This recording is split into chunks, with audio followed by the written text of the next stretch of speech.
She pleaded with him, her arms wrapped around her newborn, but he shoved them into the darkness without a shred of compassion.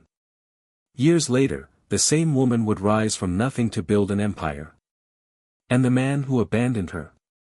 He would be the one begging to survive. But it was their reunion, and what the daughter did, that stunned everyone. Let's unfold this powerful story. Nancy held her infant daughter, Ivy, close to her chest, trying to shield her from the harshness of the night. John's voice rang out, cutting through the silence like a blade.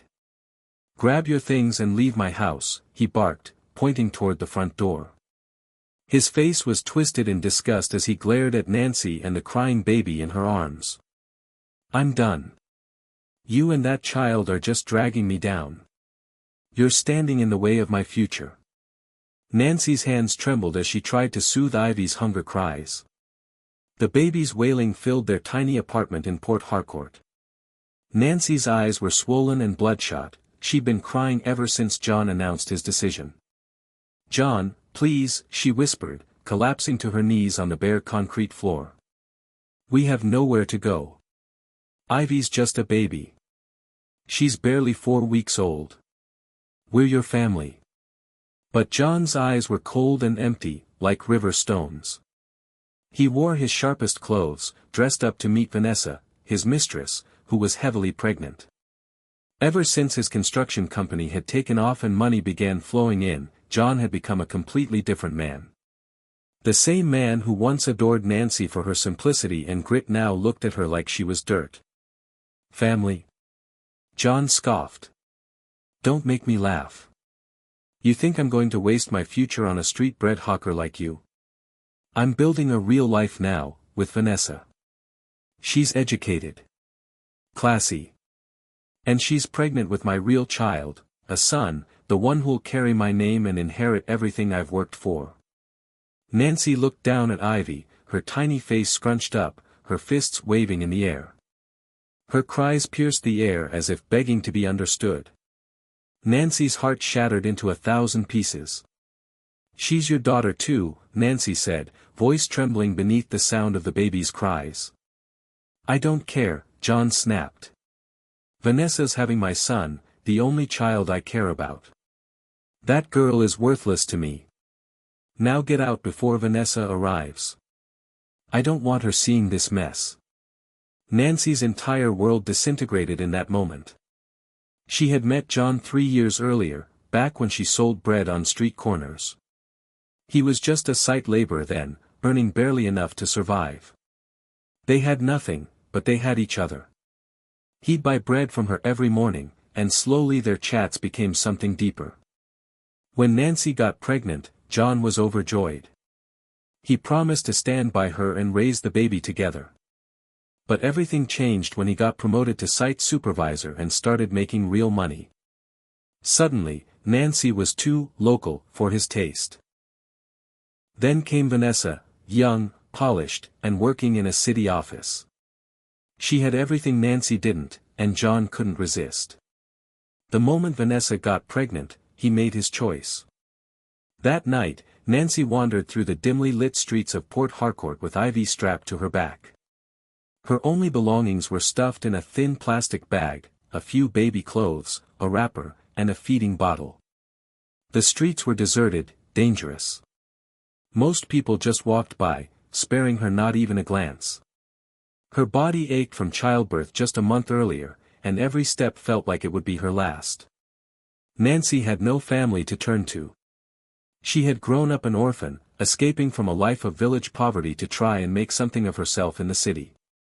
But now she was alone again, more alone than ever before. Panic clawed at her chest. Where could they sleep? What would Ivy eat? How could she care for a newborn with no money and no shelter? Hours passed. Finally, Nancy saw an abandoned building along the road.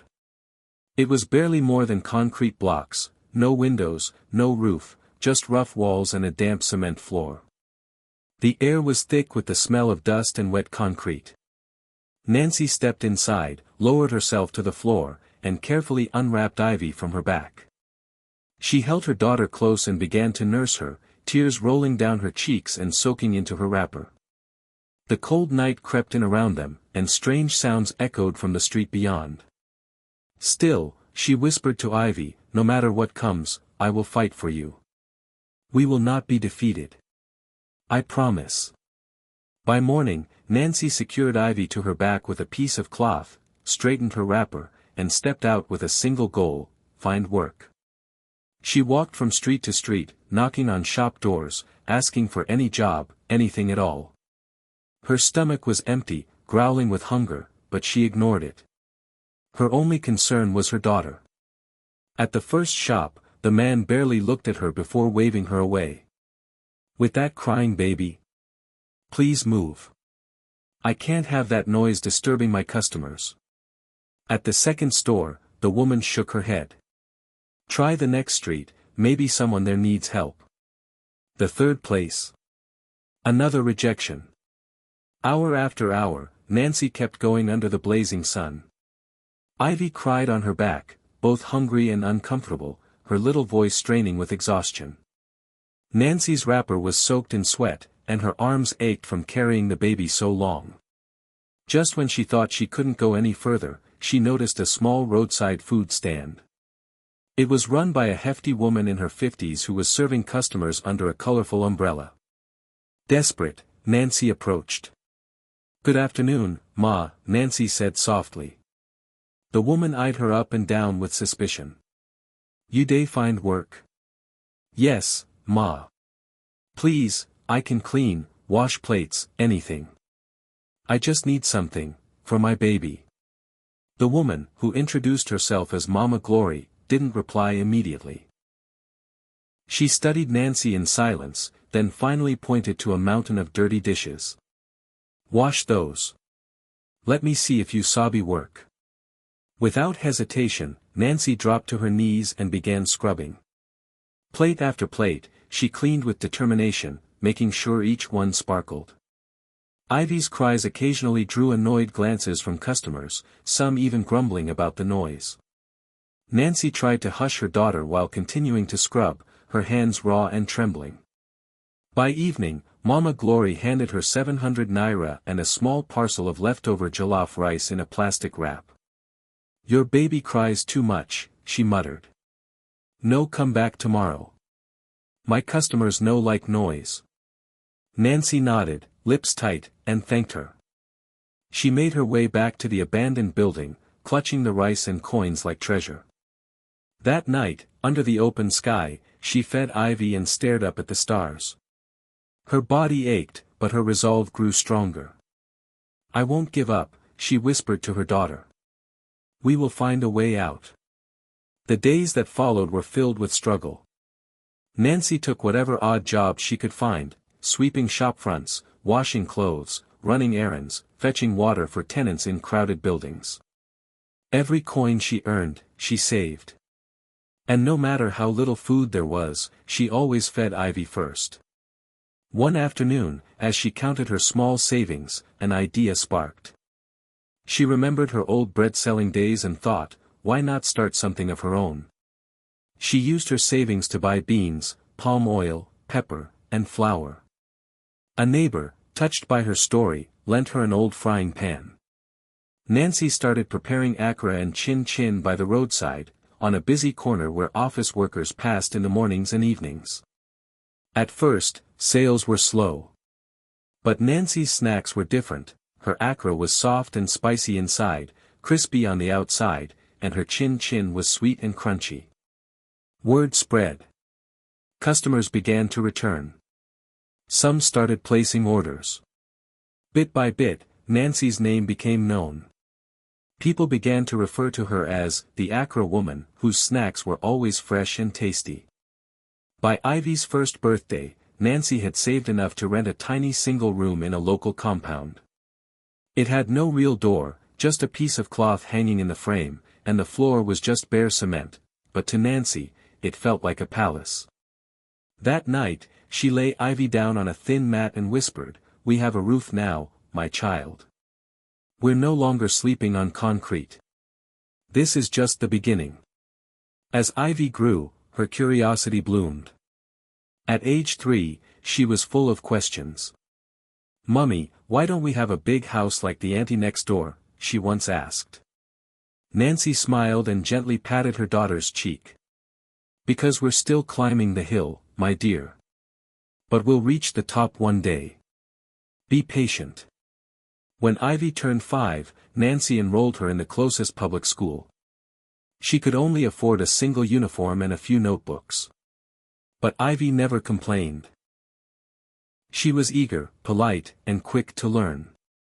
Teachers noticed her right away, a bright girl with big eyes and an even bigger hunger for knowledge. When classmates teased her about not having a father, Ivy would calmly say, "I only have my mommy, and she's all I need." By age 8, Ivy was helping her mother after school. She'd sit beside the Accra table, packing snacks, handling money, greeting customers. Locals began to notice the hard-working pair, a woman determined to build something from nothing, and her smart little helper. Nancy's snack business kept growing. The crunchy chin-chin and perfectly fried Accra became popular across the neighborhood. People traveled from nearby areas just to buy from her. One day, a frequent customer named Auntie Mabel approached Nancy with a special request. "Nancy," she said with a smile, "I want to order your chin-chin and Accra for my niece's birthday next weekend. I'll need 20 packs of chin-chin and 50 pieces of Accra."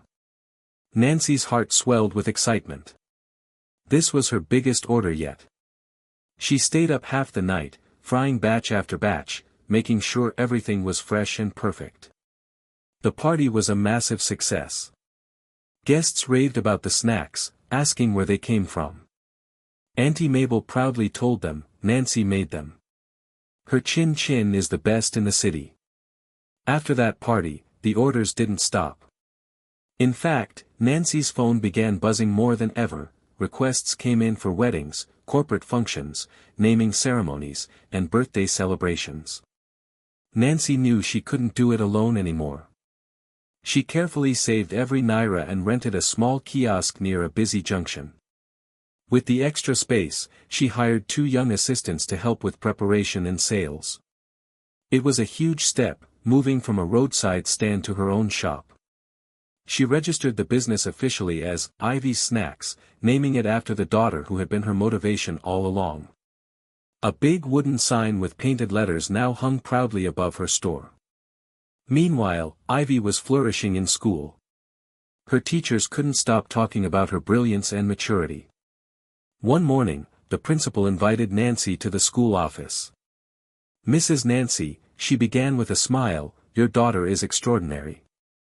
I'd like to recommend her for a scholarship opportunity through an NGO. They sponsor full education for children from struggling backgrounds." Nancy's eyes filled with tears. Her lips trembled as she thanked the principal over and over. Ivy sat for the exam and passed with the highest score in her district.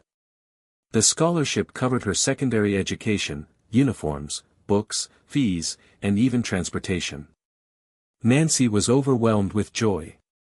She bought Ivy a new school bag and a pair of shoes, hugging her tightly. "Your future is brighter than the sun, my child," she whispered. "Go shine. Shine for the both of us." Years passed and the change was incredible. Nancy opened 3 more branches of Ivy's Snacks across Port Harcourt. Her team grew, and so did her reputation. Her snacks were now ordered by big companies and schools. She even saved enough to buy a small second-hand car, something she had once only dreamed of. She and Ivy moved into a better apartment. This one had real tiled floors, running water, and steady electricity. No more leaking ceilings or cooking outside in the rain. Their new home had space, light, and a small balcony with a view of the city. While Nancy and Ivy were building a new life, John was living a very different one with Vanessa. She had given birth to a baby boy, just like he'd wanted.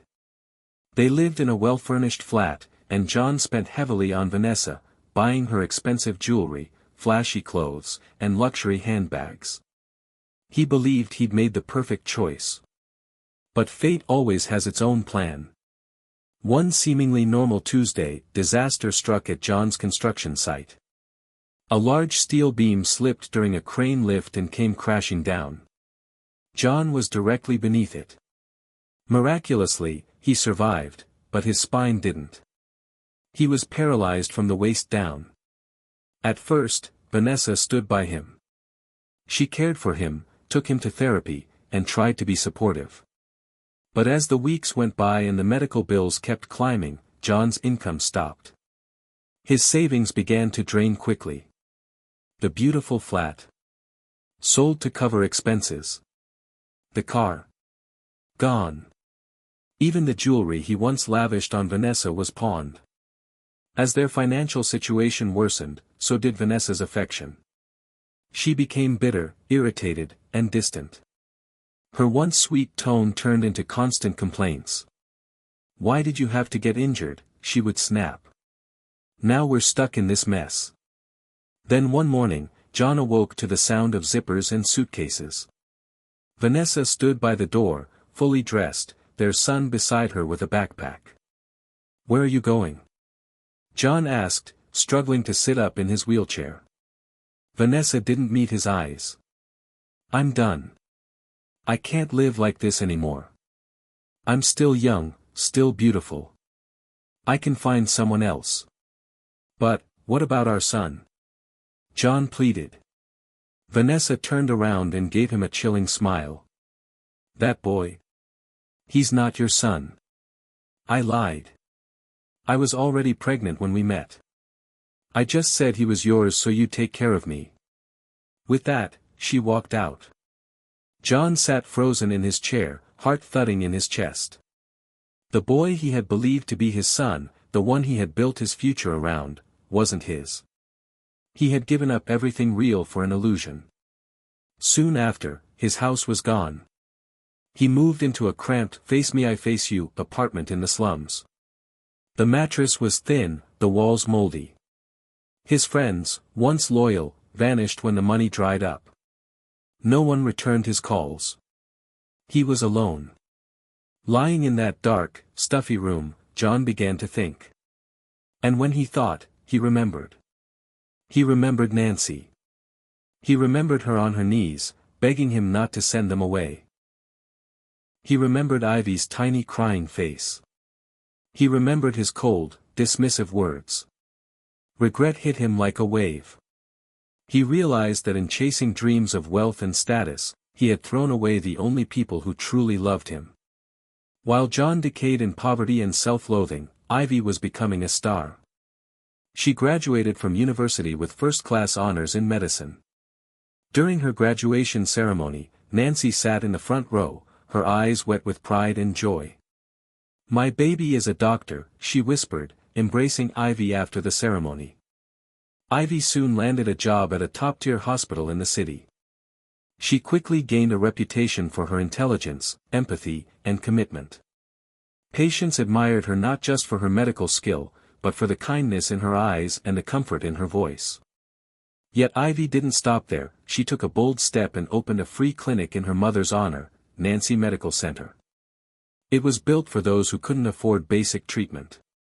People from the poorest neighborhoods came there, knowing they'd never be turned away.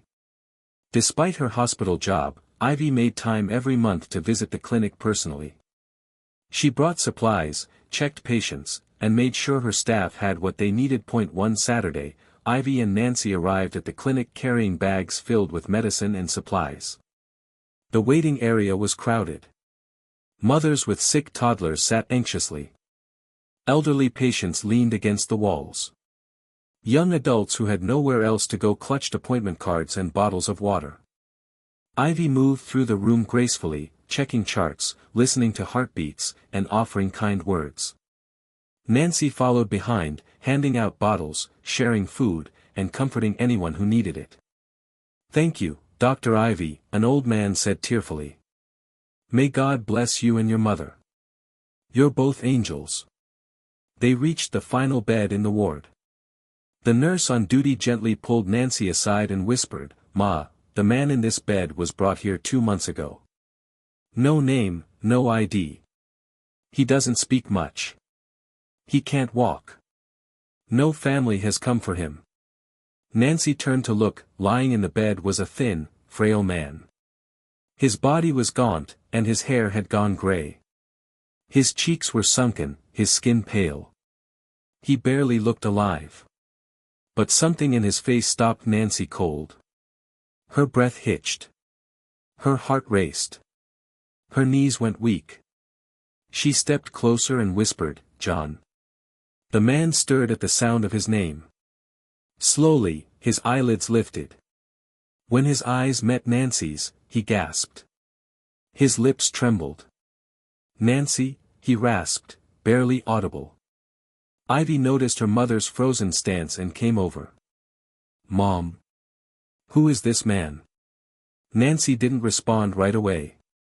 Her eyes were locked on John, the man who had once thrown her and their infant child into the streets without remorse. The man who called their daughter worthless. Ivy looked from her mother to the man in the bed. "Mommy," she pressed again. "Who is he?" Nancy took a shaky breath. He's your father." Ivy froze. The words echoed in her ears. She stared at the broken figure on the hospital bed. Her mind raced. This man. This weak, lifeless man. The one who had abandoned them. "This is the man who threw us out," she asked quietly. Nancy gave a faint nod, tears forming in her eyes. John's lips moved. "Ivy," he whispered. "My daughter. I'm sorry. I didn't know. I was blind. I was foolish. Please." He began to sob, his body shaking weakly as tears rolled down his bony face. "Please forgive me." Ivy stood there, unmoving, as a storm of emotions crashed inside her. Rage. Grief. Confusion. Pain. Her entire life, every struggle, every hunger pang, every night spent on a cold floor, flashed before her eyes. Without a word, she turned and walked out of the room. That evening, Ivy sat silently on their apartment balcony, a steaming cup of tea untouched in her hand. The city lights blinked in the distance, but her mind was elsewhere. Nancy joined her, setting down another cup. "You should forgive him," Nancy said softly, sitting beside her. Ivy didn't look at her. "How can you even say that?" Her voice trembled. "After everything he did? After how he threw you out like garbage? After he called me useless?" "I know," Nancy said gently. "I remember it all. But holding on to anger only eats you up inside. Forgiveness doesn't mean letting him back in. It doesn't mean forgetting. It means choosing peace over pain." Ivy stared into the night, silent for a long time. She remembered their nights in the uncompleted building, the hunger, the cold, the tears. She thought of every rejection her mother faced with her strapped on her back, every insult, every moment of despair. She thought of her mother's strength, not just in survival, but in grace. The next morning, Ivy returned to the clinic. She walked slowly to John's bed. He looked up at her, his eyes tired and rimmed with tears. He didn't speak. He simply looked, hoping. "I forgive you," Ivy said, her voice quiet but firm. John burst into tears. "Thank you," he sobbed. "Thank you, my daughter. I know I don't deserve it. I know I've lost the right to call you that. But seeing who you've become, it's the only good thing I ever did." Ivy's face was calm. "You were never a father to me," she said. "I had my mother. She was everything I needed. Both mother and father. But I won't leave you to suffer." Ivy arranged for John to be transferred to a government-run care center for the disabled and elderly. It was far from luxurious, but it was clean and safe. He would receive food, medical care, and have a roof over his head. Before he was taken there, John held Ivy's hand. "I don't deserve your kindness," he said weakly. "But I'll never stop being grateful. Thank you." In the years that followed, John never asked for more. He never begged for visits or money. Occasionally, he would send handwritten notes through the clinic staff, short letters filled with gratitude and apologies. He understood his place now. Time passed. Ivy got married to a kind, humble doctor who admired her strength and loved her deeply.